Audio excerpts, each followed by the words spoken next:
বাড়ির পিছন থেকে হুডিয়ালা সেজন বাড়ির ভিতরে কিছু একটা ছুঁড়ে মারল, যা মাটিতে পতিত হওয়ার সাথে সাথে সারা বাড়ি ধোঁয়ায় ভরে গেল।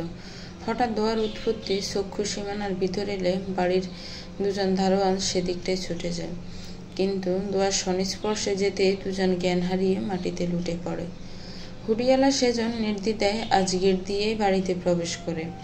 বাড়ির চারিদিকে বিচক্ষণতা নিয়ে লক্ষ্য করলে বুঝতে পারে ভিতরে প্রবেশের পর সব রাস্তায় আজ বন্ধ। অজ্ঞাত সেজন এবার বাড়ির বাগানের দিকে যায়।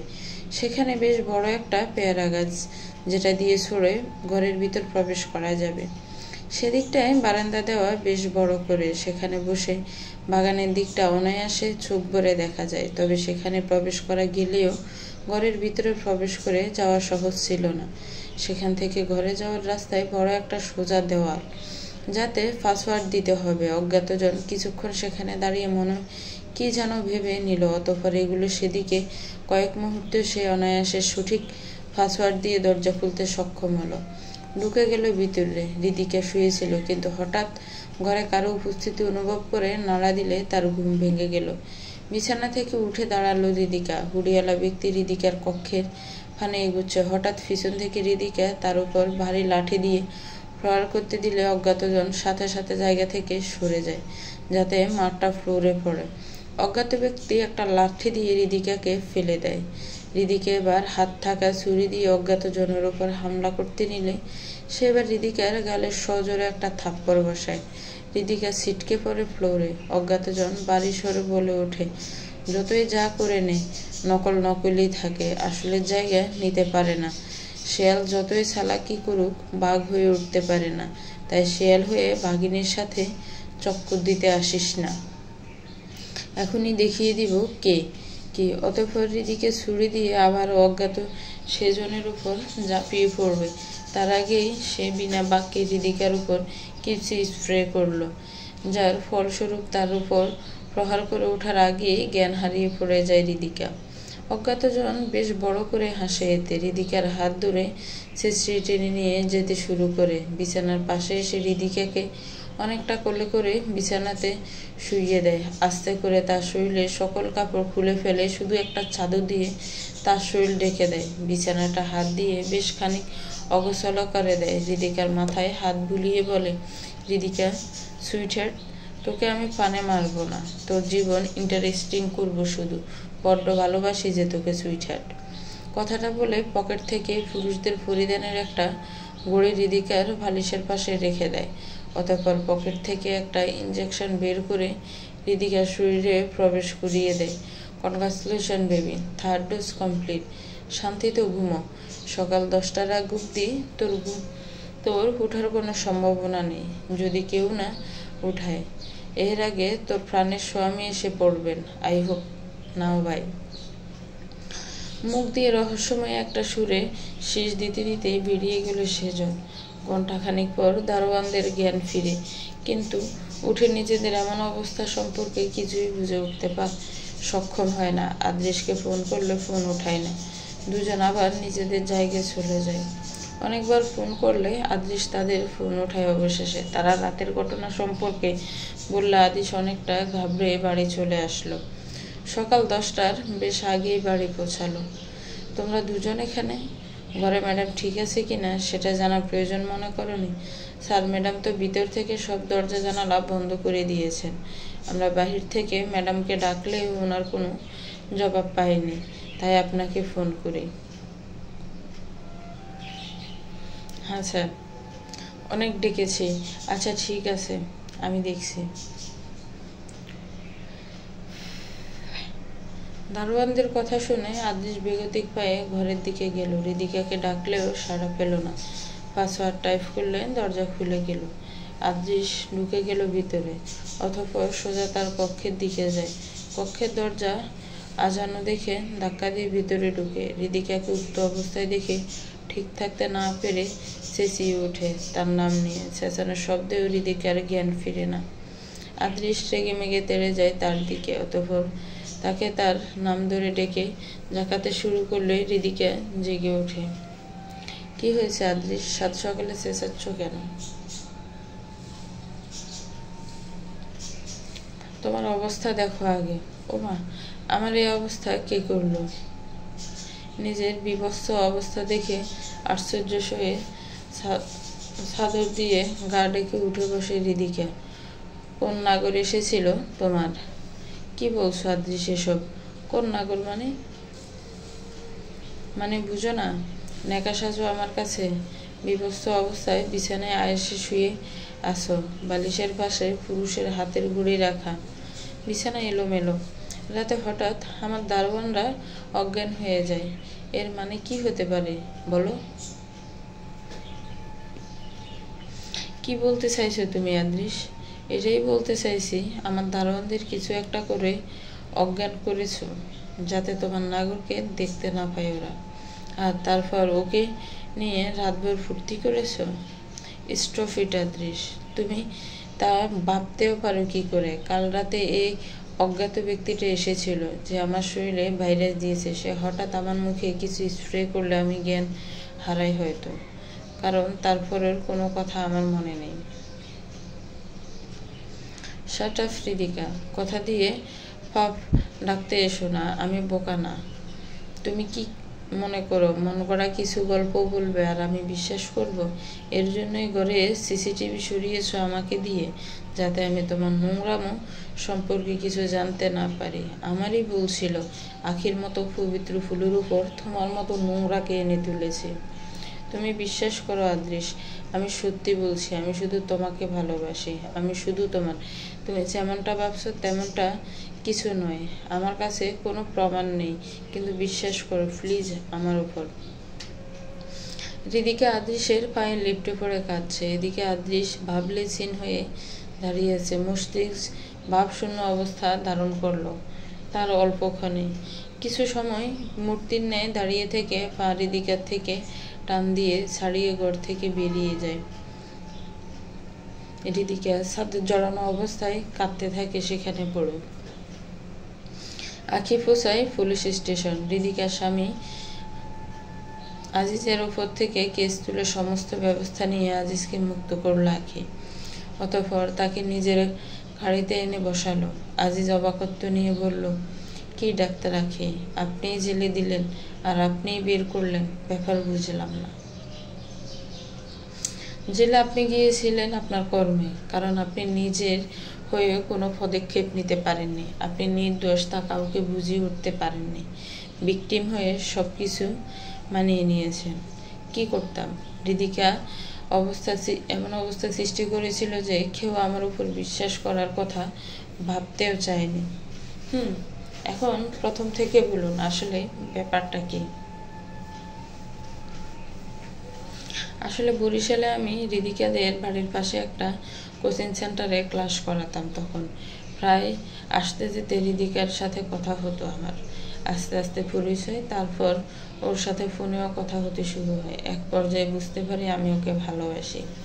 ওকে প্রপোজ করলে সাথে সাথে ও অ্যাকসেপ্ট করে নেয়। তারপর শুরু হয় দুজনের প্রেম। আমার মা বাবা কেউ নেই, একা থাকতাম একটা ভাড়া ঘরে। চাকরি বলতে একটা বেসরকারি স্কুলের টিচার ছিলাম আর একটা কোচিং সেন্টার চালাতাম। অবস্থা খারাপ ছিল না আমার, ওকে অনেক ভালোবেসে গিয়েছিলাম। তাই একদিন ওকে বললাম আমাদের বিয়ের জন্য ওর বাবাকে বলবো, কিন্তু ও মানা করে দিল। বলল ওর বাবা মা ওকে একদম পছন্দ করেন না। প্রথম থেকেই কথা হতো সময় প্রায় বলতো ওর মা ওকে ভালোবাসে না, ওকে একদমই পছন্দ করেন না, ওকে বিয়ে দিতে চান না।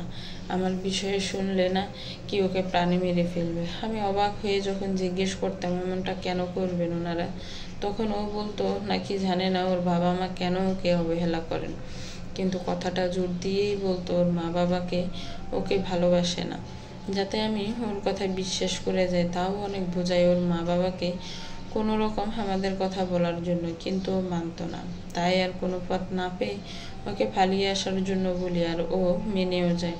দুজন ঢাকা চলে আসে। এখানেও আমি একটা বেসরকারি স্কুলে শিক্ষক হিসেবে নিয়োগ হই। বিয়ে করে আমরা দুজন একসাথে থাকতে শুরু করি। এর সাথে ভালোই কাটতো আমার দিন, কিন্তু আস্তে আস্তে ওর স্বভাবের অস্বাভাবিকতা আন্দাজ করতে পারি। ও আমাকে আমার কোনো বন্ধু বান্ধবদের সাথে মিশতে দিত না, আমাকে কেমন জানি বন্দি করে রাখতে চাইতো। নিজের কাছে। আমার এক কাছের মেয়ে বন্ধু ছিল, বলতে শুধুই ফ্রেন্ড। ওর বৌদুলতেই ডাকাতে চাকরি পাওয়া আমার। অনেক কথাবার্তা হতো আমার ওর সাথে প্রায়, কিন্তু এ নিয়ে হৃদিকার সাথে সমস্যা হতো, যার কারণে ওর সাথে যোগাযোগ কমিয়ে দিই আমি। কিছুদিন পর ওর লাশ পাওয়া যায় একটা ঝোপে। প্রমোদ তঙ্গনা নামের কেউ একজন ওকে মেরে দেয়, যাতে আমি অনেক শোকাহত হই।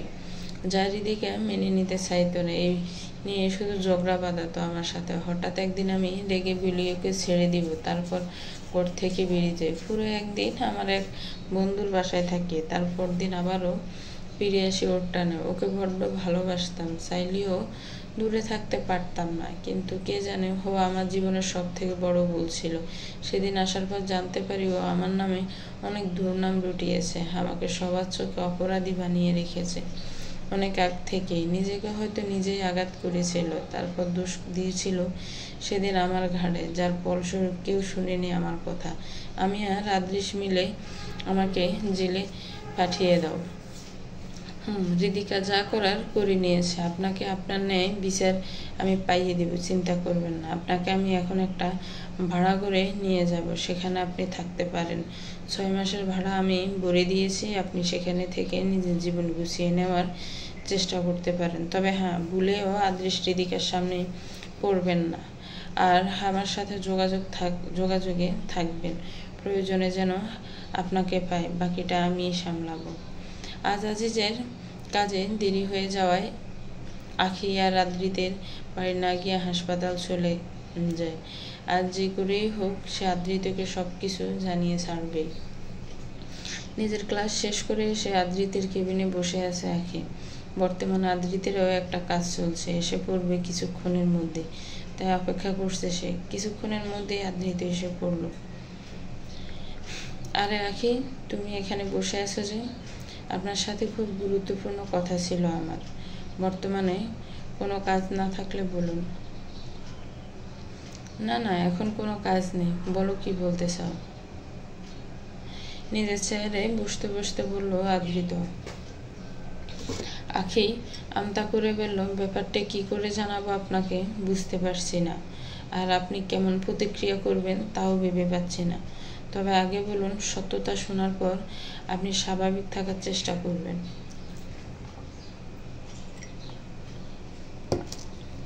কি হয়েছে আখি, বলবে তো? কি এমন কথা হতে পারে যা শুনে আমি খুব বেশি রিয়াক্ট করব বলে তোমার মনে হয়? আসলে কি হয়েছে আখি, বলবে তুমি? তোমাকে এর আগে আমি কখনো এমন দ্বিধাদ্বন্দ্বে দেখিনি, বলো কি হয়েছে। আসলে 6 বছর আগে আমরা নিজেরা আলাদা হইনি, আমাদের আলাদা করা হয়েছে। অপ্রস্তুত মনোভাবের সহিত বলে দিল আখি। আলাদা করা হয়েছে মানে?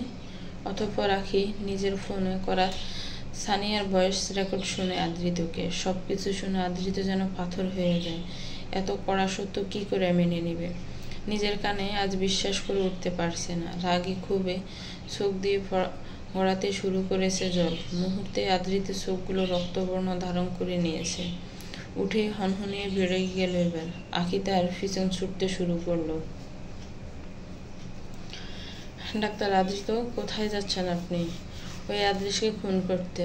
ও আমার কাছ থেকে আমার বেঁচে থাকার, আমার খুশি থাকার কারণ, আমার ভালোবাসা ছিনিয়ে নিয়েছে। আমাকে জীবন্ত লাশ বানিয়ে দিয়েছিল। ওর বেঁচে থাকার কোনো অধিকার নেই। ডাক্তার, আদৃত আইন নিজের হাতে তুলে নিবেন না। ওকে সাজা দেওয়ার অনেক রাস্তা আছে। সোজা ওকে খুন করতে গেলে কেমন হবে? আপনার পুরো জীবন পড়ে রয়েছে সামনে। আপনার লাইসেন্স চলে যাবে। মাথায় রাখতে হবে এসব। আপনি তো ওর মতো বাজে নন। মাথা ঠান্ডা করুন প্লিজ। চলে যাক সব জাহান্নামে, আমার কোনো যায় আসে না। আমার তুমিকে কেড়ে নিয়েছো। নিজের হাতে ওকে সাজা না দিলে শান্তি পাবো না। সজোরে গর্জে উঠে কথাগুলো বলে আদৃত হাসপাতালের অনেকেই সেখানে ঝড়ো হয় মুহূর্তে। আদৃত আখির হাত থেকে নিজেকে ছাড়িয়ে গাড়ি নিয়ে বেরিয়ে যায়। আখি পিছু যায় তার। আদৃতকে আখি এই দ্বিতীয়বার এত রাগে দেখতে পেয়েছে, যা মোটেও ভালো কিছুর লক্ষণ বলে মনে হলো না তার কাছে। অতঃপর সেও নিজের গাড়িতে ফিসে গেল আদ্রিতের। আহিলার আশরাফ খানের চোখে উক্ত দৃশ্য গেল। কি হয়েছে বাবা, কোনো আন্দাজ করতে পারছো? না, তবে আখি আদ্রিতের মধ্যে কোনো সমস্যা হয়েছে বলে মনে হয়। জানো বাবা, আমার মনে হয় ওদের মধ্যে কোনো সমস্যা তৈরি করা হয়েছিল 6 বছর আগে। তোমার মনে আছে আখি আদ্রিতের জন্য কত পাগল ছিল? আমরাও রাজি ছিলাম এই ব্যাপারে, কিন্তু হঠাৎ একদিন আদ্রিতা আমেরিকা চলে যায়। আখিও কেমন মনমরা হয়ে পড়ে, অসুস্থ হয়, তবে আমাদের কিছু বলে না।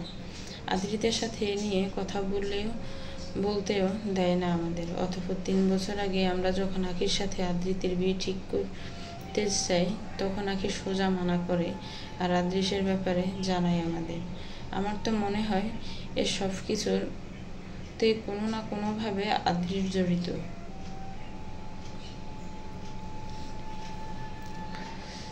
আমার তো প্রথম থেকে আদ্রিসকে পছন্দ ছিল না বাবা। আমরা কি পারি না আখিকে আবার একটা সুযোগ দিতে?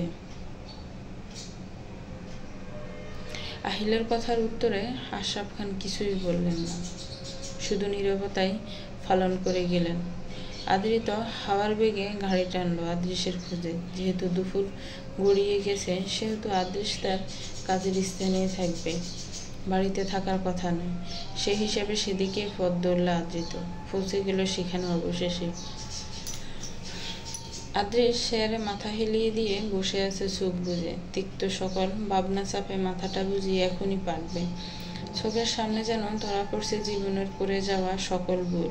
বুঝে উঠতে সক্ষম হচ্ছে ভালোবাসার উপর মোহের অবস্থান কমিয়ে কত বড় ক্ষতি করে গেছে সে নিজে। চাইলেও সে এবার আখিকে ফিরাতে পারবে না। এদিকে হৃদিকাকে ফাঁসে রাখার চিন্তা যেন এখন দূর অব্দি নেই। আজ বুঝতে পারছে কাছের মানুষের কাছ থেকে ধোঁকা মেনে নেওয়া কতটা যন্ত্রণা। ঠিক তখনই আদ্রিসের কলার চেপে দাঁড় করিয়ে প্রবল এক ঘুষিতে ফ্লোরে ফেলে দিল। আদ্রিস তার জবাবে আদ্রিতের উপর ঝাঁপিয়ে পড়ল। দুজনের মধ্যে লেগে গেল লড়াই। কেউ থেমে কম যাচ্ছে না। আদ্রিসের উপর বেশ ভারী পড়ছে, যেহেতু সে আদ্রিসের তুলনায় বেশি দক্ষ ও বলিষ্ঠ। আদ্রিসকে বলল, তোকে আমি ছাড়ব না আদ্রিস। তুই আমার কাছ থেকে আমার আখিকে কেড়ে নিয়েছিস, আমার 6টা বছর অন্ধকারে ভরে দিয়েছিস। আমি আখিকে কেড়ে নিইনি, ও আমার ছিল। তোর আসার অনেক বছর আগে থেকেই ওর সাথে আমার পরিচয় ছিল। ওকে ভালোবাসি আমি সেই ছোটবেলা থেকে। কিন্তু মধ্যখানে এসে তুই আমার জায়গা নিতে চেয়েছিলি, আমার আখিকে কেড়ে নিতে চেয়েছিলি, কিন্তু আমি তা হতে দিইনি। আমার আখিকে আমার কাছে দূরে রাখতে যা করতে হয়েছে সব করেছি আমি, কারণ ও শুধুই আমার। আদ্রিসের তিক্ত বাণী শুনে আদ্রিতের রাগের পরিমাণ যেন সীমা পেরিয়ে গেল। আদ্রিসের উপর দ্বিগুণ হারে বাড়ি পড়ল সে। এবার আর আদ্রিতের জবাবে তাকে যথেষ্ট টক্কর দিয়ে উঠতে পারছে না। অতিরিক্ত মারে আদ্রিসকে বেশ দমিয়ে নিয়েছে আদ্রিত। মারতে মারতে অনেকটা দুর্বল করে ফেলেছে তাকেও। মারছে সময়ের সাথে আদ্রিতের রাগ যেন বাড়ছে। যতই মারছে ততই মারতে মন চাইছে। একমাত্র আদ্রিসের প্রাণহীন নিস্তব্ধ শরীর যেন তাকে শান্ত করতে পারবে, সেই ভাবনায় আদ্রিসকে মেরে প্রায় অচেতন অবস্থায় ফ্লোরে ফেলে পাশের চেয়ার তুলে তার উপর দিয়ে মারবে, তখনই আখি এসে চেয়ারটা পাকড়াও করে। কি করছেন ডাক্তার আদ্রিত? পাগল হলেন আপনি? ওকে মারলে আপনার কি হবে ভেবেছেন? না, ভাবিনি আমি, আর ভাববও না। ওর সাহস হয় কি করে তোমাকে নিজের বলে দাবি করার? তুমি আমার ছেলে, আমার আছো, আর আমারই থাকবে। ওকে আমি প্রাণে মেরে ফেলবো। তুই এখনো দাবি করিস আদ্রিত ও তোর? দেখ, ও যদি আমায় আজও ভালোই না বাসতো, তবে আমাকে কেন বাঁচাতো তোর হাত থেকে? মানে বুঝতে পারছিস, ও আমাকে এখনো ভালোবাসে, ও আমার। আদ্রিত আবারও আদ্রিসের দিকে তেড়ে আসতে নিলে তার আগে আখি আদ্রিতকে আটকিয়ে বলে, দাঁড়ান ডাক্তার আদ্রিত, ওকে জবাবটা আমিই দিই। সি আদ্রিস, তুমি সত্যিই একটা নিস। কি দেখে যে তোমাকে জীবনে জায়গা দিতে গেলাম, তোমার জন্য এত করলাম, তুমি কি মনে করো আমি তোমাকে এখনো ভালোবাসি তাই বাঁচিয়েছি? না আদ্রিস, বরং আমি চাইনি ডাক্তার আদ্রিত তোমার মতো নোংরাকে মেরে নিজের হাত নোংরা করুক, কারণ উনি তোমার মতো সস্তা না। আমি চাই না তোমাকে মারার দরুন ওনার ভবিষ্যৎ নষ্ট হোক। সবটাই ওনার কথা ভেবে করেছি। যেখানে দূর দূর অব্দি তোমার কোনো ছায়া নেই। চলুন ডাক্তার আদৃত, এর মুখ দেখতেও ইচ্ছা করে না এখন আমার। এতটা বাজে হয়ে গেলাম আমি তোমার কাছে? বাজেকে তো সবাই বাজে নজরেই দেখবে, তাই না? চলুন ডাক্তার আদিত্য। না আখি, আমি একে না মেরে শান্তি পাবো না। ওকে তো আমি। আদৃত আবার এগিয়ে গেলে আখি তাকে আরো একবার বাধা দেয়। তার গালে হাত রেখে শান্ত স্বরে বলে, ও এত কিছু করার পরও আমাকে হারিয়ে গেছে। ডাক্তার আদৃত, এত সেও আমাদের আলাদা করতে পারেনি। নিয়তি ঠিকই আমাদের মিলিয়ে দিয়েছে, এতেই এর হার। ওকে ছেড়ে দিন ওর অবস্থায়। চলুন আমার সাথে আপনি। আখির অল্প শান্ত ছোঁয়া মুহূর্তে আদৃতের সকল রাগ যেন পানি করে দিল। তবে গা জ্বলে উঠল আদৃশের। আখি, তুমি ভুলে যেও না, তুমি শুধুই আমার। ওই আদৃতকে ছোঁয়ার ভুল করো না, ভালো হবে না। নিজের অবস্থা দেখো আগে। উঠে দাঁড়ানোর ক্ষমতাও জুটিয়ে উঠতে পারছো না, এদিকে হুমকি দাও আমায়। চলুন ডাক্তার আদৃত। আখি আদৃতের হাত ধরে নিয়ে যেতে শুরু করে। আদৃত অসহায়ের মতো আখির আদৃতের দূরে থাকা হাতের দিকে তাকিয়ে থাকে। আজ কুলি করতে যেয়ে হৃদিকার দাঁতের ভিতরের দিক থেকে দুটি আক্কেল দাঁত উঠে চলে আসলো। হৃদিকা অস্থির হয়ে পড়ল। ও ভালোই বুঝতে পেরে গেছে ওর শরীরে তৃতীয় ডোজ দেওয়া শেষ। এদিকে আদৃশ্য তাকে ভুল বুঝে গেল। এত বড় হার হৃদিকা কেমনে মানবে? হৃদিকা তো হার মানার বার পাত্র না। রাগে খুবই হৃদিকার নিজেকেই মারতে ইচ্ছে করছে। ঘরের বিভিন্ন জিনিস ছুঁড়ে ভেঙে দিয়েছি ইতিমধ্যে। এবার চেঁচিয়ে বলছে, না, হৃদিকা হার মানবে না। আদৃশ শুধু আমার হয়েই থাকবে। ও আমার থেকে দূরে যেতে পারে না। আর যদি তা চায় তবে এরও সেই হাল হবে যা বাকিদের হয়েছে। না, আমি এবার বসে থাকবো না। আমি আমার সৌন্দর্য হারাতে পারি না। এসব ছাড়া আমার আদৃশ আমাকে কি করে ভালোবাসবে?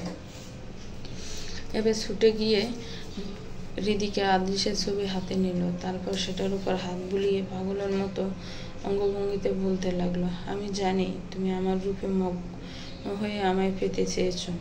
এই আখিকে সরিয়ে আমাকে নিয়ে এসেছো। তবে আমি কিভাবে তোমায় যেতে দিই? তোমাকে বাঁধতে হলে তো আমার এই রূপের প্রয়োজন। তুমি চিন্তা করো না, আমি ঠিকই তোমার সেই সুন্দরী হৃদিকাতে পরিণত হব আবার।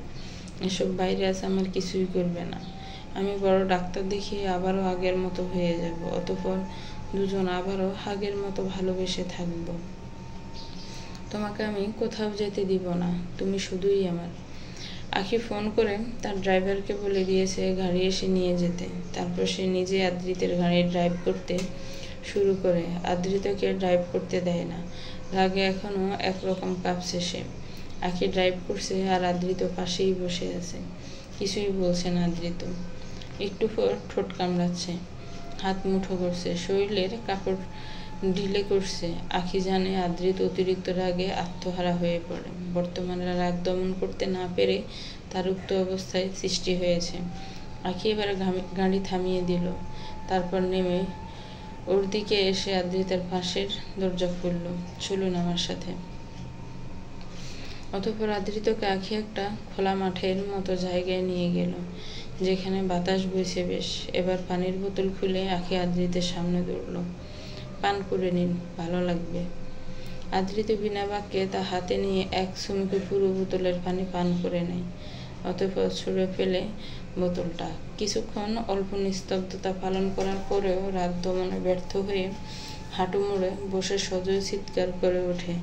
আখি সান্ত্বনা স্বরূপ আদৃতের পাশে বসে তার কাঁধে হাত রাখলে আদৃত পিছন মুড়েই আখিকে জড়িয়ে ধরে বেশ শব্দ করে কেঁদে দেয়। আদৃতকে আখি এই প্রথম কাঁদতে দেখলো, যাতে চোখ বেয়ে তার ভিড়িয়ে এলো জল। কেন আখি, কেন আমাদের সাথে এমন হলো? কি দোষ ছিল আমাদের? কেন ওরা আমাদের সাথে এমন করলো? তুমি হয়তো কল্পনাও করতে পারবে না আমি 6টা বছর কত যন্ত্রণায় পড়েছি, কতটা পীড়া হয়েছে আমার। যখন যখন ভেবেছি তুমি আদৃশের সাথে আছো, যে আমি তোমার পাশে কোনো ছেলের আনাগোনা সহ্য করতে পারি না। আমাকে ক্ষমা করে দিও আখি, আমি তোমাকে বাঁচাতে পারিনি, রক্ষা করতে পারিনি ওই আদৃশের ছলনার হাত থেকে। সেদিন যদি ওদের মাথায় কথায় কান না দিয়ে ওসব ভুল ভাল মনে করে বসিয়ে দিতাম, তাহলে আমায় এমন হতো না। আমায় ক্ষমা করে দিও।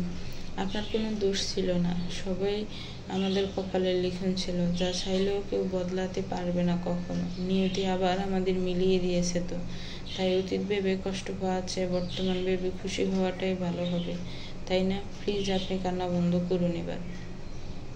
আদ্রিতকে ছাড়িয়ে তার চোখের জল মুছে দিতে দিতে কথাগুলো বলে গেল আঁখি। আদ্রিত বিমোহিত দৃষ্টিতে আঁখির উপর স্থির রেখে বলে গেল, তুমি কি আমার অতীতের ওই বিষাদ মুছে দিবে আঁখি? ভালোবাসবে আমায়? আবার ঠিক আগের মতো আনন্দ ভরিয়ে দিবে আমার জীবন আবারও? বলো না আঁখি, বলো। ভালোবাসতে শিখাবে, আবারও হাসতে শিখাবে, আমাকে নিয়ে মত্ত হবে আবারও। আদ্রিতের কথাগুলো শুনে মুখে মলিনতা বিরাজ করে যায় আঁখি। উঠে দাঁড়ায় সে। নিরাশ ভাব নিয়ে আদ্রিস উঠে পড়ে। কি হলো আঁখি, কিছু বলছো না কেন? কি বলবো আমি? অনেক কিছু পাল্টে গেছে ডাক্তার আদ্রিত। আমি সে আগের আঁখি নই আপনার। আপনি অবিবাহিত আর আমি এখন ডিভোর্সি। আপনার জীবনে আমি প্রথম নারী হলেও আমার জীবনে আপনি প্রথম ভালোবাসা হয়েও দ্বিতীয় পুরুষের মর্যাদা পাবেন, যা আমি কখনোই মেনে নিতে পারবো না। আমি আপনার যোগ্য না। খবরদার আঁখি, যদি কথাটা আবার বলেছ তো, আমার জীবনে এসব কিছু কখনো ম্যাটার করে না, আর এসব কথা তোমার মুখে মানায় না। আমার তুমি হলে চলবে, আর কিছু চাই না। আপনি বুঝতে পারছেন না, সমাজে আপনার আলাদা নাম ডাক আছে। অবিবাহিত হয়ে ডিভোর্সিকে বিয়ে করলে কি হবে ভাবতে পারছেন? এসব কথা আমার হিটলার আঁখির কাছ থেকে গ্রহণযোগ্য না। সমাজের কথা ভেবে আমরা নিজেদের জীবন নাশ করে তো পারবো না। সমাজের কিছু বাজে লোকদের কথা শোনার বয়ে বেঁচে থাকা তো ছেড়ে দেওয়া যেতে পারে না। কিন্তু আপনার পরিবারও কি? একদম চুপ করো, আর কোনো কথা নাই। এতদিন দাবি খাটাইনি, কিন্তু এখন খাটাবো। আমি তোমাকে আর হারাতে পারবো না, নয়তো পাগল হয়ে যাব। কথাগুলো বলার ছল পকেট থেকে হীরের আংটি বের করে আঁখির অনামিকা আঙ্গুলে ফুরিয়ে দিল আদ্রিত। এ কি করলেন আপনি? বেশ করেছি, অনেক আগেই করা উচিত ছিল। এই আংটিটা আমি 6 বছর আগে কিনেছিলাম তোমাকে প্রপোজ করবো বলে, কিন্তু আমি ব্যর্থ হয়েছিলাম সেদিন। তারপর থেকে কখনো আংটিটা আমি নিজের থেকে দূর করিনি, সবসময় আমার কাছে রাখতাম। এটা আমায় মনে করিয়ে দিত আমি কি হারিয়ে গেছি। এত ভালোবাসেন আমায়? আমার ভালোবাসার গভীরত্ব খুঁজতে এসো না সুখ পাখি, নিজেই তলিয়ে যাবে। বড্ড ভয় করছে যে সে পথে আবারও এগিয়ে যেতে। আমি থাকতে ভয় কিসের? বিশ্বাস করে হাতটা ধরো, শেষ নিঃশ্বাস অবধি আগলে রাখবো। বলো না একবার ভালোবাসো, আমাকে আপন করে নিতে চাও। আমার সময় লাগবে। ঠিক আছে, নাও সময়, দিলাম 2 দিন, ভেবে নাও। 2 দিন পর যদি আংটিটা হাতে না দেখি, তাহলে ভাববো পর করে দিয়েছো, আর যদি ওটা হাতে থাকে তাহলে ভাববো নতুন করে আপন করে নিতে চাও। মাত্র 2 দিন? যা তোমার জন্য 2 দিন, তা আমার জন্য শত যুগ শেখ পাখি। আর দূরত্ব সইতে পারবো না তোমার। হাত যদি আংটিটা খুলে নিই, চলে যাবেন আমাকে ছেড়ে? মরণের পর সে আখিরাতেও পিছু নেব তোমার। সমস্যা হবে কি তাতে? তোমার সমস্যা হলে হোক, এ আদ্রিত না হয় তোমার পাগল প্রেমিক হয়েই রয়ে যাবে।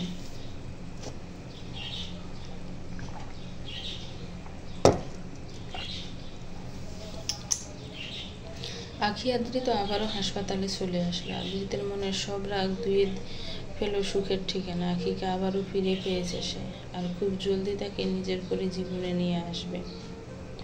আশায় ভরে উঠল মন। অপরদিকে আঁখির মনের সুখের দোলা দুলছে। এত বছর পর আবারও নিজের সত্য ভালোবাসাকে ফিরে পেয়েছে সে। তবে মনে আছে বেশ দ্বিধাদ্বন্দ্ব। এত কিছুকে অদেখা করে কিভাবে সে আদ্রিতের জীবনের সাথে জড়িয়ে যেতে পারে?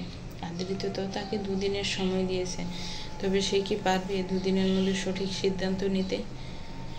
না, আংটিটাও খুলে নেওয়ার ক্ষমতা খুলিয়ে উঠতে পারবে না আখি। এত বছর পর ভালোবাসার মানুষকে ফিরে পেয়ে তাকে ফিরিয়ে দেওয়ার ক্ষমতা কুলিয়ে উঠতে পারছেন। হাসপাতালে আসতে দুজনের উপর পড়ল আবার অজস্র কাজের চাপ। আদ্রিত তাড়াতাড়ি তার সকল কাজ সেরে নিচ্ছে। আখির সাথে সে কিছু সময় কাটাতে চায় একান্তে। তার মনে থাকা অজস্র কথা তাকে জানাতে চায়। আখির হঠাৎ একটা কাজ পড়ে যায় ডাক্তার আশরাফ খানের সাথে। ওনার কেবিনের সামনে গিয়ে দরজা নক করবে, তখনই ভিতরে ইন্সপেক্টর জিসানকে দেখতে পায়। আশরাফ খানের বিপরীত দিকে চেয়ারে বসে আছে সে। দরজা বেশ খানিক খোলা থাকায় তাকে স্পষ্ট দেখতে পেল আখি। আখি ভিতরে না গিয়ে বরং বাইরে দাঁড়িয়ে তাদের কথা শুনতে লাগলো। ইন্সপেক্টর জিসান, তা আপনার এখানে আসার কারণ কি জানতে পারি? ডাক্তার আশরাফ খান, আমি এখানে এসেছি অনেক জরুরি একটা প্রয়োজনে। কি সাহায্য করতে পারি আমি আপনার? ড্রাইভার মফিজ মিয়াকে তো আপনি চিনেন, শুনেছি উনি আপনার বাড়িতে আগে ড্রাইভার হিসেবে ছিলেন। হ্যাঁ, ও অনেক ভালো লোক, অনেক বিশ্বস্ত। আমার বাড়িতে অনেক বছর কাজ করেছে, কিন্তু গত 4 বছর আগে ও হঠাৎ চাকরি ছেড়ে দেয়। কারণ জিজ্ঞেস করলে তেমন কিছু বলতে চায় না। কিছুদিন পর জানতে পারি সে তার পরিবার নিয়ে তার দেশের বাড়ি চলে যায়। সেই জায়গাটা কোথায় বলতে পারবেন? যতটুকু জানি ওর আসল বাড়ি বরিশালে, কিন্তু সঠিক জায়গা বলতে পারবো না।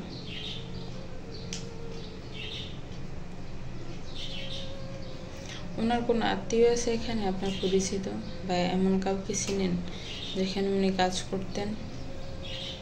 না, এমন কাউকে আমি চিনি না। আর ও আমাদের বাড়ি ছাড়া আর কোথাও চাকরি করেনি কখনো। তা আপনি এত সব কেন জানতে চাইছেন? আপনাকে আমি বেশি কিছু বলতে পারবো না, তবে এটুকু বলতে পারবো যে একটা কেসের জন্য ওনার খোঁজ করছিলাম আমি, কিন্তু ওনার ঠিকানায় এসে জানতে পারলাম উনি এখন আর সেখানে থাকেন না। আচ্ছা, চলি তাহলে। জিসানকে উঠে আসতে দেখে আখি সেখান থেকে সরে দাঁড়ালো। জিসান তাকে না দেখেই চলে গেল। আখি মনে মনে এক গভীর ভাবনায় ডুব দিল।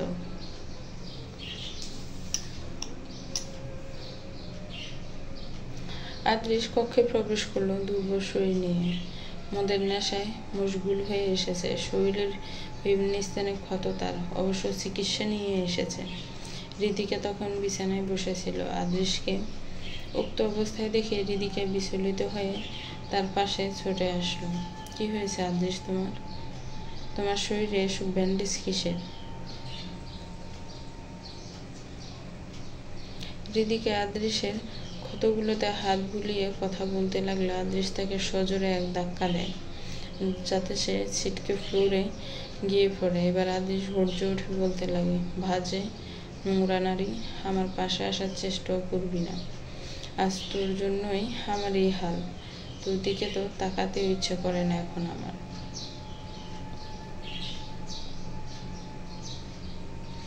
তুমি আমাকে অবিশ্বাস করছো আদ্রিস? আমি শুধুই তোমার, আমাকে পাশানো হচ্ছে। তুমি যা দেখছো সব বানোয়াট। জানি না কি বানোয়াট কি সত্য, কিন্তু যেদিন তোকে হাতে নাতে পেয়ে যাব সেদিন তোর আমার বাড়িতে শেষ দিন হবে। এখন সর আমার চোখের সামনে থেকে, আমার সামনেও পড়বি না বলে দিলাম। নিজেকে যদি নির্দোষ প্রমাণ করতে পারিস তবে আমার কাছে আসিস, ভেবে দেখব তোর কথা।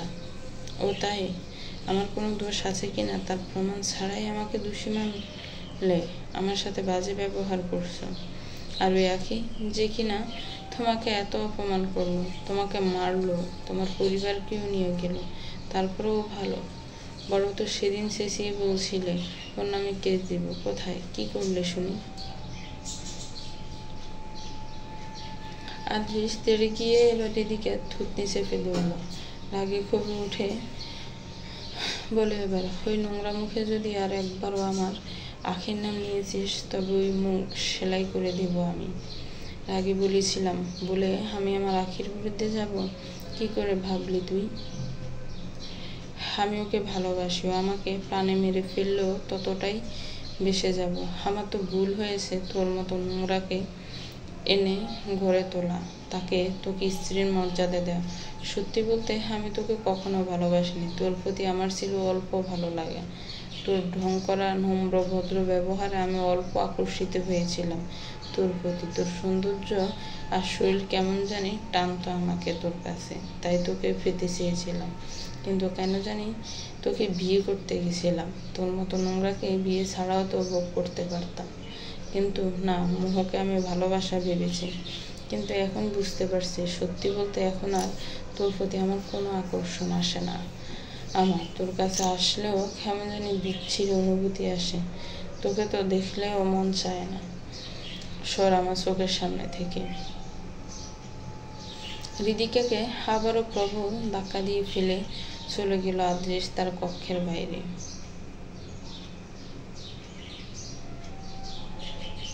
আচ্ছা চলে ডাক্তার আদৃত, আর কালকে দেখা হচ্ছে। এই যে আখি, মিস্টার ড্রাইভার, আপনার ম্যাডাম আজ বাড়ি আসবেন না। বাড়ি চলে গিয়ে বলে দিবেন বাকি সবাইকে। এবার যান আপনি। আর ডাক্তার সাহেব, আপনি বরং আমার সাথে চলুন। দেখুন রাত হয়ে গেছে, বাড়িতে যেতে হবে। আমি কোথায় বলছি, এখন দিন, আর আমিও তো তোমায় বাড়ি নিয়ে যাচ্ছি। আপনার বাড়ি? হ্যাঁ, বাড়িটা আমার, কিন্তু কিছুদিন পর তোমারও হবে। এত কনফিডেন্স? ওভার কনফিডেন্স কিন্তু ভালো না। আহনাফ আদৃত মির্জার কনফিডেন্স কখনো সস্তা বা লোক দেখানো হয় না। ফ্লার্ট করছেন আমার উপর? ভ্রু নাচিয়ে বলল আখি। আমি তো ভালোবাসা প্রকাশের অল্প প্রচেষ্টা করছি মাত্র।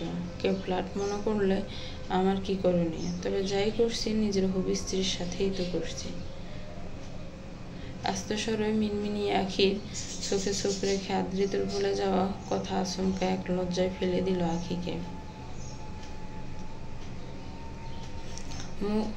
মুচকি এসে চোখ সরিয়ে নিয়ে বলল, আপনি বড্ড ফাজিল হয়ে গেছেন। নিরামিষ ছিলেন, সেটাই ভালো ছিল।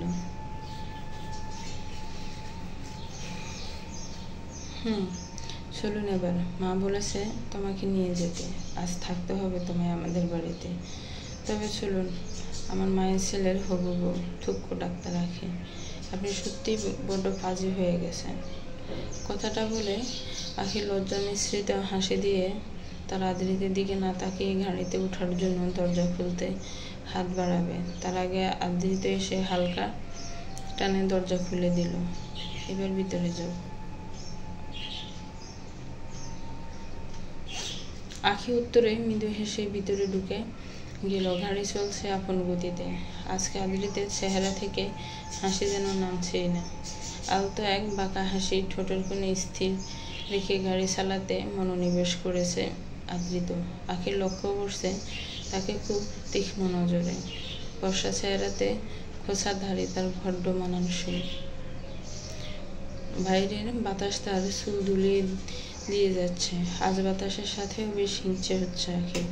প্রেমিক এই পুরুষের সান্নিধ্যে নিজেকে ছাড়া সে কাউকে মেনে নিতে চায়নি কখনো, হোক না কেন সে অস্তিত্বহীন কোনো কিছু। আখির ধ্যানে পাতা দিয়ে সামনে দৃষ্টি স্থির রেখে বলল আদৃত, এবার আমার কি নতুন করে রূপ ফুটেছে? কেন কেন না মানে 6 বছর পর আজ কাউকে আবার বিমোহিত হয়ে তাকাতে দেখতে পেলাম অপলকে। আর চোখে আমাকে দেখছেন বুঝি? আমার মন তো তোমারই পাশে, সে তো সর্বক্ষণই তোমাকেই দেখে যায়। আপনি কথা শিখে গেছেন বড্ড। তোমার সান্নিধ্যের পাওনা, তা গান শুনবে? বাবা, গান শোনা কখন থেকে পছন্দের তালিকায় এলো? যখন থেকে প্রেমে পড়েছি তোমার।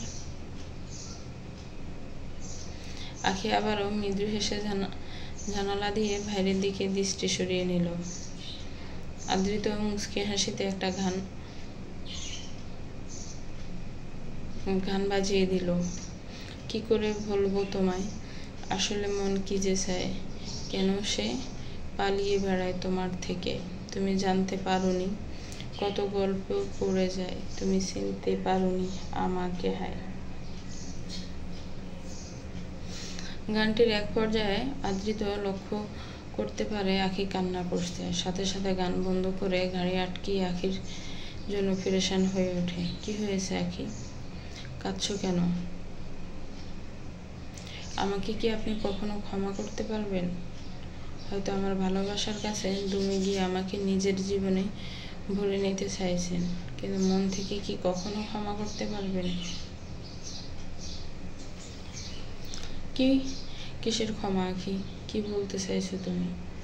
এই তো, আপনি আমায় ভালোবেসে আর কাউকে জীবনে ভরে নিতে চাননি, এক আমিতেই সীমাবদ্ধ থাকলেন আপনি, আর আমি অনায়াসে জীবনে গিয়ে গেলাম। আসলে আমার ভালোবাসা খুব ছিল, তাই তো পূর্ণতা পায়নি। নিখুঁত ছিল আপনার ভালোবাসা, যা আমার ভালোবাসার কাছে মান হারিয়েছে। আদৃত এবার আখিকে টেনে বুকের সাথে মিশিয়ে নিয়ে বলল, কখনো না আখি, এমনটা আর কখনো বলো না। তোমার ভালোবাসায় কোনো খুঁত ছিল না, বরং তোমার অসহায়ত্ব আর দুর্বলতার সুযোগ আদৃশ নিয়েছে। এতে তোমার কোনো দোষ ছিল না। জানেন, আপনি যখন চলে গেছিলেন তখন আমি অনেক ভেঙে পড়েছিলাম।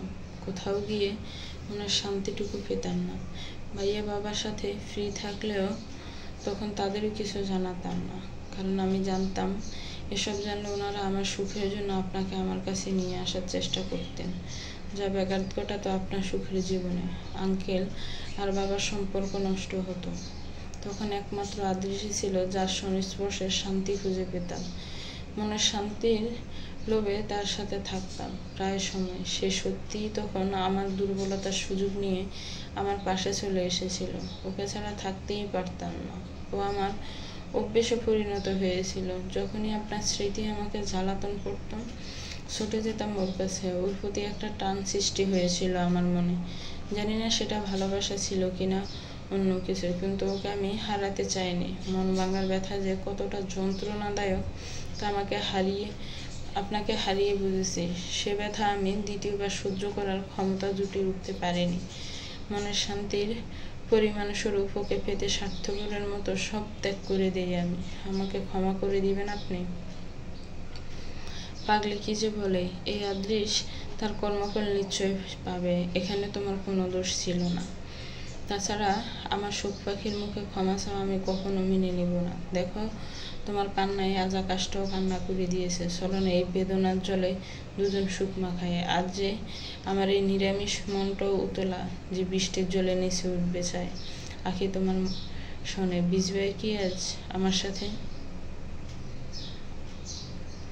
আখির চোখের জল মুছে তার দিকে হাত বাড়িয়ে প্রস্তাবটা দিল আদৃত। আখি নির্দ্বিধায় আদৃতের হাতে হাত রাখল। তারপর দুজনে বৃষ্টির তাল মিলে এগিয়ে গেল। আখির চেহারায় ফুটে উঠল আবার ছড়া হাসি। হাত মিলিয়ে গায়ে মাখিয়ে নিতে লাগলো আকাশের বুক থেকে আগত জলের অজস্র বিন্দু কণা। বৃষ্টির প্রতিটা কণা আজ তার মনে সুখে দুলিয়ে দিচ্ছে, নিজের সাথে করে যেন নিয়ে যাচ্ছে আখির মনের সকল বিষাদের ছোঁয়া, সকল তিক্ত অনুভূতি। অপলকে তাকিয়ে আছে তার প্রেমে মশগুল যুবক তার পানে। যতবারই রমণীকে দেখে সে ততবারই যেন নতুন করে তার প্রেমে পড়ে। আজ বিশ্বাস করে উঠতে পারছে না নিজের ভাগ্যে অবশেষে কি তবে পেয়ে গেল সে তার সুখ পাখিকে। সবকিছুই যেন এক সুন্দর স্বপ্নের মতো মনে হচ্ছে তার। ভয়ও আছে খুব, যদি ভেঙে যায় কবু সে স্বপ্ন। আঁকি হঠাৎ খেয়াল করলো আদৃতের দিকে। আলতো হেসে জিজ্ঞেস করে গেল তাকে, কি দেখছেন এভাবে দাঁড়িয়ে? দেখছি আমার সুখ পাখিকে, দেখছি তার অকৃত্রিম সে হাসি, যা এতদিন তিক্ততার নিচে ছাপা পড়েছিল। কথাটা শুনে আখির হাসি কোথাও যেন উদাও হলো। আখি মুহূর্তেই যে আবার মনে বিরাজ হলো তিক্ত কিছু অনুভূতি। আদৃত বেশ অস্থিরতা নিয়ে এবারে গিয়ে এসে আখি দুগাল নিজ হাতের ফাঁকে আগলে ধরে বলল, না সুখ পাখি, এই বিষাদ আর সহ্য করে উঠতে পারবো না আমি। তোমার চেহারাতে। ভয় হয় এখন প্রাণ খুলে হাসতেও, যদি তা আবার মলিন হয়ে যায়। না পাখি, যতদিন বেঁচে আছি এই হাসি ধরে রাখার প্রাণপণ চেষ্টা করব। ভয় পেও না তুমি। এত সুখ আর ভালোবাসা কি কপালে সইবে আমার? কেন বিশ্বাস হয় না এই পাগল প্রেমিকের প্রতি? আছে, কিন্তু ভাগ্য যদি আবারও মোড় নেয়। ভাগ্যের লিখন তো আমাদের কর্মে হয় আখি। আমরা একে অপরকে এত ভালোবাসবো যে আল্লাহ তাআলাও আমাদের উপর ওনার রহম বজায় রাখবেন ইনশাল্লাহ। কথা দিন কখনো ছেড়ে যাবেন না, কথা দিলাম। আখি অতি আবেগে জড়িয়ে ধরল আদ্রিতকে, আদ্রিত জড়িয়ে ধরল তার সুখ পাখিকে। অল্পক্ষণ পর আখির হুঁশ ফিরল। কি করে গেছে সে? একরাশ অস্বাভাবিকতা ভর করল তার উপর। লজ্জাময় একটা ভাব নিয়ে ছাড়িয়ে নিল আদ্রিতকে। অতঃপর আদ্রিতের দিকে আর না তাকিয়ে ঘাড়ের দিকে চলে গেল বিগতিক পায়ে। আদ্রিত মাথা চুলকিয়ে অল্প হাসল, অতঃপর সেও গাড়ির দিকে হাঁটা ধরল। আদৃশ্যেরা জোরছে চোখের জল। নেশায় এতটাই মাতাল যে সোজা হয়ে বসতেও পারছে না। তাও ছাদের এক প্রান্তে হাত পা গুটিয়ে বসে আছে আকাশের পানে এক ধ্যানে তাকিয়ে। মনে পড়ছে আখির সাথে কাটানো মুহূর্তগুলো। ছাদের প্রান্তে এসে প্রায় রাতেই তার কাঁধে মাথা রেখে রাতের ছাদ দেখার জেদ করতো আখি। আজ বড্ড মনে পড়ছে তার আখির কথা। শৈলের টানে সে কত বড় ভুল করে গেছে তা আস্তে আস্তে উপলব্ধি করতে পারছে। আজ বুকের ভিতর বা বাঁ পাশে চিনচিন ব্যথা অনুভব হচ্ছে তার।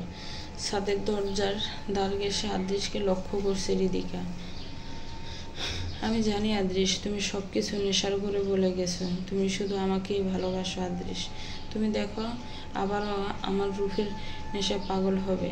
হৃদিকের রূপ অদেখা করে আজও কেউ যেতে পারেনি। আর এই হৃদিকা তোমাকে নিজের রূপে বাঁধবে। যাতেই বাঁধতে হোক না কেন, আমি তোমাকে বেঁধে রাখবো। তোমাকে আমার হয়েই থাকতে হবে। তুমি হলে আমার হবে, নইলে আর কারো না। মিনমিন করে দাঁতে দাঁত চেপে নিজে নিজে কথাগুলো বলে স্বাভাবিকভাবে স্থান ত্যাগ করলো হৃদিকা। বৃষ্টি থেমেছে সেই কবেই। আখি আদৃত মির্জা হাউজে এইমাত্র ঢুকলো। আদৃত গাড়ি থেকে নেমে এসে আখির পাশের দরজা খুলে দিলে আখি নেমে পড়ল। এত আধিক্যতা দেখানো ভালো না ডাক্তার আদৃত। ভালোবাসা প্রকাশের মাধ্যম কখনো লোক দেখানো আধিক্যতার মধ্যে পড়ে না সুখ পাখি। তাই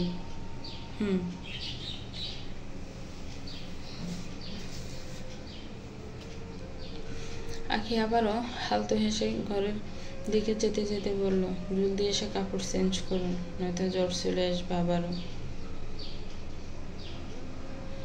তুমি আগে আমার সাথে আসো, আগে তোমায় কাপড় দিই, ভিজে তো তুমিও আছো।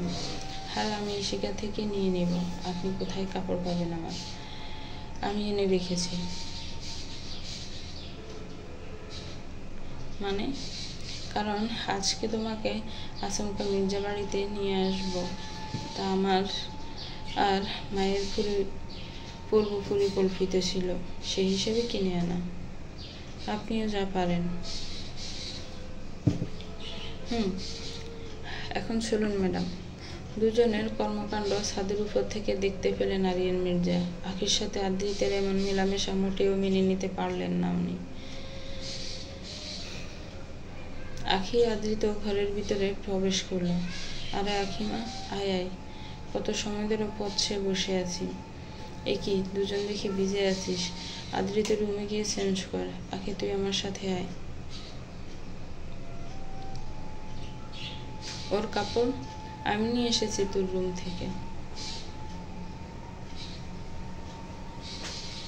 কেন, আমি ওকে দিতে পারতাম না? আরে ভাইয়া, রাগো না। বিয়ের পর একান্তে শাড়ি ছুড়ি দেওয়ার দিও।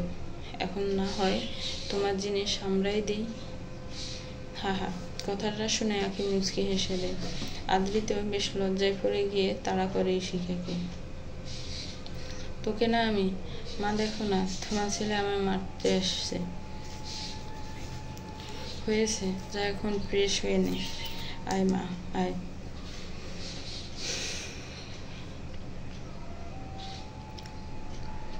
আখি কাপড় পাল্টে নিতে ইশিকা শায়লা মির্জাও কাছে চলে আসেন।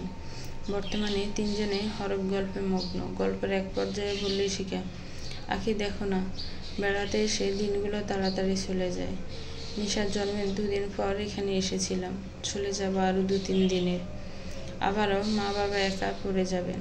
আমি তো সবসময় এখানে থাকতে পারবো না। তোমার মনে হয় না ভাইয়ার বিয়ে করে নেওয়া উচিত? হ্যাঁ, কেন নয়? তা কনে দেখেছ? আদ্রিতের বিয়ে শুনে মনটা মোচড় দিয়ে গেল। আখি স্বাভাবিকভাবে কথাটা বলল। এবার জবাবে ইশিকা হেসে উত্তর দিল, এখনো তো আমরা সে 7 বছর আগেই দেখেছি। এখন সে রাজি হলেই হলো। কে সে? আরে পাগলি একটা। কে হবে আবার? আমাদের সামনেই তো বসে আছে, আমার একমাত্র ছেলের বউ। কথাটা শুনে আখি অবাকত্বের শীর্ষে চলে গেল। কি বলছো মামুনি? কিন্তু আমি ডিভোর্সি। এতে কোনো আসা যাবে না তোমাদের? একটা ছট দিব, আরেকবার যদি কথাটা বলেছিস। ডিভোর্স হয়েছে তো কি হয়েছে? তোর একটা চোখ কানা হয়েছে না দাঁত পড়ে গেছে, কোনটা? আর যদি এমনটা হতো তারপরও তোকেই ছেলের বউ বানাতাম।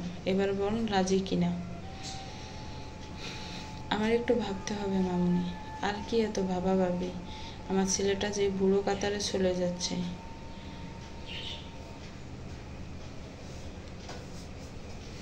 কি যে বলো মামুনি তুমি, তো আর কি বলবো বল? আমি আর কিচ্ছু শুনতে চাই না। আমি বিয়ের সব ব্যবস্থা করছি। না মামুনি, এখন না। কেন রে? আসলে আমি এখন আর জীবনে এগোতে গেলে মা বাবা ব্যতীত এগোবো না।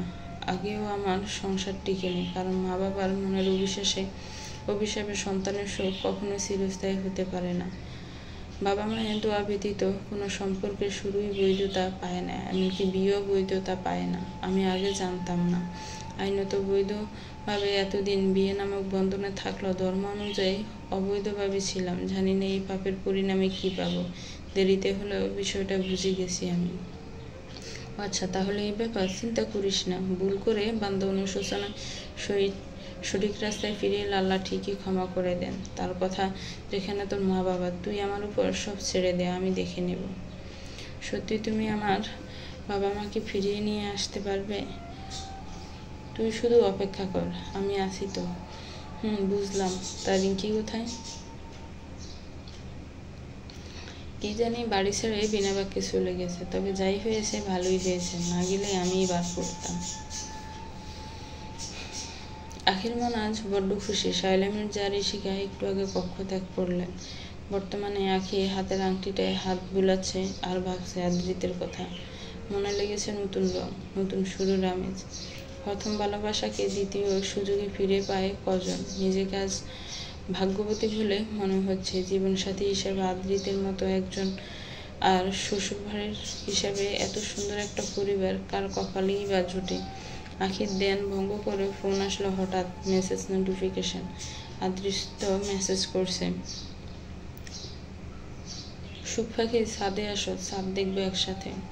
আর যদি না আসি, একটু অধিকার খাটিয়ে হয়তো নিয়ে আসার প্রচেষ্টা করবো। কোলে ওঠানোর ক্ষমতা আমার এখনো যায়নি, কিন্তু আমি কিন্তু আগের সেই পিচ্ছি আখি নই যাকে কোলে নিয়ে জব্দ করার চেষ্টা করবেন আপনি। আমার পাখি তো আমারই হোক না কেন সে কোনো পিচ্ছি মেয়ে, নয়তো বুঝদার, থাকবে তো আমার কাছে আমার প্রিয়সী হয়েছে। আর কথার ফুল বাঁধতে হবে না, দাঁড়ান আমি আসছি। মুখ ভরা হাসি খুশি নিয়ে মনে এবার ছাদের পানে হাঁটা ধরল আখি, কিন্তু হঠাৎ সামনে প্রকট হলেন আরিয়ান মির্জা। আরে আঙ্কেল, আপনি? তোর সাথে কিছু কথা ছিল আখি। আঙ্কেল বলেন। একান্তে কিছু কথা বলতে চাই, আমার সাথে চলো। চলুন। আরিয়ান মির্জা আখিকে নিয়ে একটা কক্ষে গেলেন। সেখানে উনি প্রায় বসে বই পড়েন, এছাড়াও বিভিন্ন জিনিস লেখালেখিও করেন। সরকারি ভার্সিটির প্রফেসর ছিলেন উনি দীর্ঘ বছর। অবসরের সময়টা এখন ভালোই কাটে। সেই কক্ষের একটা সোফায় উনি নিয়ে বসতে বলেন আখিকে। নিজেও তার ঠিক সামনে সোফার দিকটায় বসলেন। কি বলবেন আঙ্কেল বলুন। দেখো মা, তোর বাবা আমার অনেক ভালো বন্ধু। প্রফেশনাল লাইফে আসার পর থেকেই ওর সাথে আমার পরিচয়। তাছাড়া এই সম্পর্ক আরও গভীর হয় তুই ইশিকার সাথে বন্ধুত্ব গড়ে তোলার পর থেকে। তাছাড়া তুই প্রায় আমাদের এখানে আসতে, ভালোই লাগতো আমার। তা তোর বাবা আর আমি ভেবে নিয়েছিলাম আদৃত আর তোর বিয়েটা করিয়ে দিব, এতে করে আমাদের বন্ধুত্ব আরও মজবুত হবে। সব ঠিকঠাক ছিল, কিন্তু জানি না কি থেকে কি হয়ে গেল। আদৃত হুট করে আমেরিকা চলে গেল। তারপর থেকে যতবারই ওর সাথে তোর কথা বলতে চেয়েছি ততবারই এটা ওটা বলে ঘুরিয়ে গেছে। 3 বছর আগে যখন তোর বাবা তোর আর আদৃতের বিয়ের কথা বলেছিলেন আমায়, তখন আমি আদৃতের সাথে এ নিয়ে কথা বলার পূর্বেই জানতে পারলাম তুই আদৃশকে পছন্দ করিস, আদৃতকে বিয়ে করতে চাস না। সেদিন অনেক কষ্ট পেয়েছিলাম আমি, কিন্তু সবার জীবনে নিজেদের পছন্দ থাকতে পারে, এতে কোনো দোষ বলে মনে হলো না আমার। কথাটা এতটুকু পর্যন্ত ঠিক ছিল আখি, কিন্তু এখন কিছুই ঠিক হচ্ছে না। ঠিক হচ্ছে না মানে? আপনি কি বলতেছেন আঙ্কেল, একটু বুঝিয়ে বলুন। দেখ আখি, তুই আমি ভুল বুঝিস না। তুই অবিবাহিত থাকলে মানা যেত, কিন্তু তুই ডিভোর্সি, আর এদিকে আদৃত অবিবাহিত। এ নিয়ে সমাজে কতটা কথার সামনে পড়তে হবে আমাদের, বুঝতে পারছিস?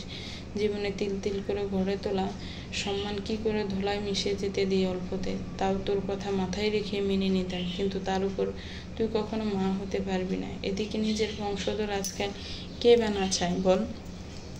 আদৃত শায়লামির যে অতি আবেগী, তাই ওসব ভাবছে না, কিন্তু যখন সমাজের সামনে পড়বে তখন হয়তো ভাবনাও তেমনই হবে। এবার তুই বল, সব জেনে শুনে তুই জীবনে দ্বিতীয়বার ভুল করে যাবি? কথাগুলো আখির বুকে তীরের মতো ন্যায় আঘাত করলো। তবুও পাথর ভঙ্গিতে বসে রয়ে স্বাভাবিক স্বরে বলল, আমি বুঝতে পারছি আঙ্কেল, আপনি কি বলতে চাইছেন। আপনি চিন্তা করবেন না, আপনাকে নিরাশ করব না আমি। কথাটা বলে ছুটন্ত পায়ে চলে আসলো নিজ কক্ষে আঁখি। অতঃপর দরজা লাগিয়ে মুখ চেপে কান্না করে দিল। গল্পটা কেমন লেগেছে একটি কমেন্টস করে জানাবেন। গল্পটার পরবর্তী পার্ট খুব শীঘ্রই আসবে।